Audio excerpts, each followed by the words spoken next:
Olá, doutores, é um prazer estar com vocês aqui mais uma vez na TV Justiça com mais um programa Prova Final.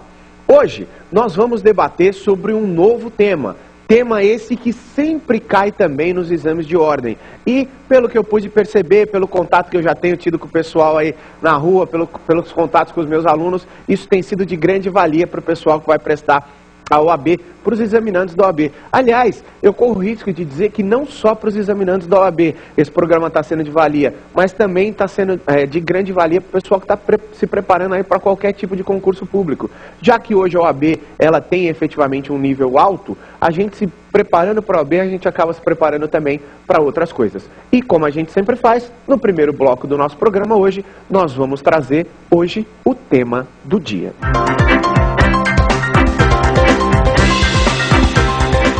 Qual é o nosso tema do dia agora? Doutores, agora o nosso tema do dia é uma das causas de demissão que mais enseja dúvida. Uma das causas de demissão que mais suscita controvérsias aí no âmbito trabalhista. E também, por isso, uma das causas de demissão que mais cai na OAB. Difícil a gente ter um exame da OAB que não caia, pelo menos uma vez, a demissão por justa causa. Nosso tema do dia hoje, portanto, é justamente esse, a demissão por justa causa. Gente, tem um dado dos Tribunais Regionais do Trabalho que compõem o Estado de São Paulo, o TRT da 2ª região e da 15ª região, eu diria alarmante. Eles comprovaram, estatisticamente, que 78% das demissões impostas por justa causa são revertidas na Justiça do Trabalho. 78%. Isso quer dizer, doutores, que 78% das demissões impostas lá pelos empregadores são impostas de maneira errada. Eu estava pensando um pouquinho sobre isso e verifiquei alguns pontos que eu acho importantes. Primeiro, o empregado que é demitido por justa causa, você pode ter certeza, ele vai à Justiça do Trabalho.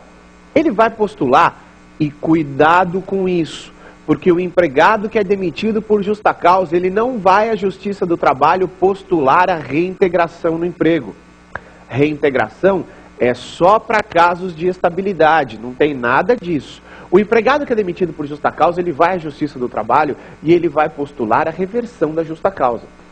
Ah, André, entendi. Ele vai postular a reversão da justa causa porque aí a carteira de trabalho dele vai constar então que passou a ser demissão sem justa causa. Nada disso. Porque na carteira de trabalho do empregado não consta nada. Consta data de entrada e data de saída. Olha na sua carteira de trabalho ali, não consta motivo. O motivo consta só no termo de rescisão do contrato de trabalho e esse é um termo particular do empregado. A própria CLT, doutores, quando ela fala que é vedado ao empregador anotar qualquer fato desabonador na carteira de trabalho, é óbvio que ela já está falando, não pode anotar que ele foi demitido por justa causa. Ué. Então, o que ele vai querer? O que ele vai buscar na Justiça do Trabalho? Dinheiro. Gente, quando o empregado é demitido por justa causa, ele tem direito exclusivamente de verbas rescisórias a saldo de salário e férias vencidas se houver, ou seja, se ele não tiver usufruído algumas férias. Senão, ele só tem direito ao saldo de salário. A penalidade é grave. É gravíssima. Quando o empregado vai à Justiça do Trabalho, ele postula a reversão da demissão para que ele então passe a ter direito ao aviso prévio, para que ele passe a ter direito a 13º proporcional, para que ele passe a ter direito a férias proporcionais, para que ele passe a ter direito ao fundo de garantia, para que ele possa sacar inclusive a multa de 40% do fundo de garantia. Efetivamente, então, ele vai buscar dinheiro. Até aí tudo bem, mas o que mais impressiona é que boa parte desses empregados conseguem a reversão e conseguem efetivamente tirar uma indenização decorrente disso. Por que isso? Porque, gente, não basta verificar somente a falta grave disciplinada, mas, sobretudo, eu preciso incutir essa falta grave dentro de alguns requisitos. Requisitos esses que nós denominamos de princípios da justa causa. Obviamente, eu não tenho aqui tempo de falar de todos os princípios, mas é importante destacar um princípio básico da justa causa, que é o princípio da imediatividade. Por que básico? Porque é o princípio que mais reverte justa causa. Ora, doutores, raciocinem comigo. Seria normal, seria justo eu flagrar um empregado furtando o caixa da minha empresa hoje e mandá-lo embora daqui uma semana? Claro que não. É óbvio que não. Disso é importante extrair. A punição tem que ser imediata. A ação do empregador com relação à falta deve ser imediata. A ação do empregador com relação à falta grave deve ser imediata, sem sombra de dúvida. É importante também verificar que existe um tempo razoável para apuração daquela falta grave. Por exemplo, ocorreu um furto no almoxarifado da empresa. Quem foi? Não sei. Então a imediatividade não pode se contar da falta grave efetivamente, mas sim da ciência do empregador com relação à falta e com relação à autoria da falta. Tendo isso, o empregador deve agir imediatamente. Sempre demitindo o empregado? Não, nem sempre demitindo o empregado. Muitas vezes ele vai agir não só demitindo o empregado, ele vai agir punindo o empregado com uma advertência, ele vai agir punindo com uma suspensão. E cuidado, hein? Outro dia, estava me preparando para dar aula e estava ouvindo no rádio um rapaz falando assim, se o empregado comete alguma falta, suspende uma vez, suspende duas, na terceira suspensão manda ele embora por justa causa.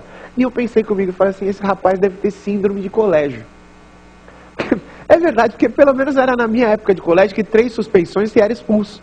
Porque não existe isso. Ora, doutor, e se eu flagro o empregado roubando a minha empresa, eu preciso esperar ele roubar mais 2 vezes para mandar ele embora? Aliás, isso é um critério extremamente subjetivo. Extremamente subjetivo. Porque a falta grave, muitas vezes eu não tenho aqui como quantificar para vocês quantas faltas precisam. Às vezes precisa-se só de uma para dar demissão por justa causa. Às vezes eu preciso de várias para dar demissão por justa causa. Depende da intensidade do ato faltoso, depende da função do empregado, depende se houve dolo, culpa do empregado, depende de uma série de fatores que por isso configura uma subjetividade muito grande para que eu possa responder isso para vocês. No entanto, as faltas graves, elas estão previstas em sua grande maioria, não todas é bem verdade, mas em sua grande maioria no artigo 482 da CLT. O artigo 482 da CLT traz lá um elenco de alíneas, e em cada uma dessas alíneas ela traz um tipo de falta grave. Começa com o artigo 482 na linha A, que destaca o ato de improbidade. O que é ato de improbidade?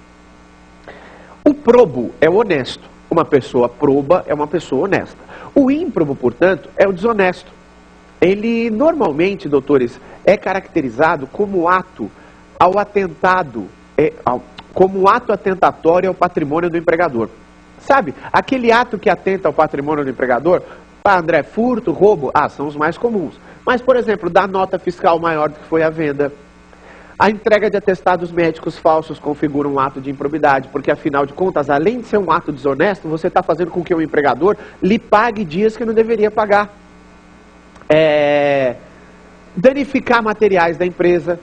Danificando materiais da empresa, a gente tem também a vinculação desse ato atentatório ao patrimônio do empregador, do ato de improbidade, caracterizado exclusivamente por isso, quando se atenta ao patrimônio do empregador. Mas a linha B traz outra falta grave. A linha B, doutores, traz a incontinência de conduta ou o mau procedimento. Incontinência de conduta ou mau procedimento. A incontinência de conduta teve uma ampliação jurisprudencial e doutrinária recente, porque até então ela era considerada exclusivamente como ato do empregado que tinha uma vida sexual desorganizada. Atos sexuais praticados por empregados dentro da empresa, por exemplo, configuram até hoje, sempre configuraram incontinência de conduta. Mas não só mais esses atos sexuais.